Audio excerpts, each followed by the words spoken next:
भाई ये कौन है? बेबी काजल, अरे वाह।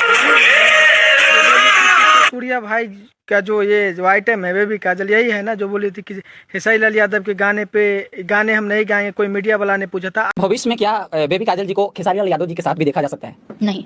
आज ये रील बना रही है, खुद देख रहे हैं ना स्क्रीन पे, देखिए। इसीलिए कहते हैं कि भोजपुरी इंडस्ट्री ये सब दिस डेट मत करो, ठीक है। और जैसा दिन आ गया जो रील बनाना पड़ रहा है, बताइए। एक इंटरव्यू वाला ने पूछ दिया था कि जब खेसारी यादव के साथ गाना करेंगे तो बोले थे कि नहीं, तो क्यों? तो वो जातिवाद गाना गाते हैं और आसूसी गाना पे कुछ तो शर्म करो। इसलिए बोलता हूँ भाई साहब, ये इतना चुगलपन करो। ऐसा बहुत मॉडल है भोजपुरी इंडस्ट्री में जो किसी को चुगलपन करके वो गाने में काम देंगे, वो गाने में काम देंगे, और कुछ समय आता है तो कोई था है पता नहीं चलता है। वही बात है बेबी काजल का है, ठीक है। और ऐसा नहीं करना चाहिए, ठीक है। इसलिए देखो भोजपुरी इंडस्ट्री में जो भी कलाकार है सब जात का, सब जाति का आदमी गाना सुनते हैं, ठीक है।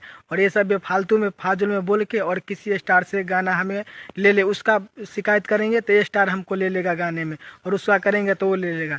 तो ये सब मत नीचे हरकत करो, ठीक है। कुल हैकरी तुमको ना आ गई है, तुम लोग खुद जान ली होगी, ठीक है। जो हम क्या बोले थे अभी कैसा, और भाई साहब बोलने में हमको मज़ा नहीं आता है, ठीक है। लेकिन इसका कुछ हरकत देख के आप लोग को बताते हैं। और कमर डैमेज सॉन्ग जो आया है उस पर ये रील्स बना रही है, बताइए कितना घटिया हरकत है।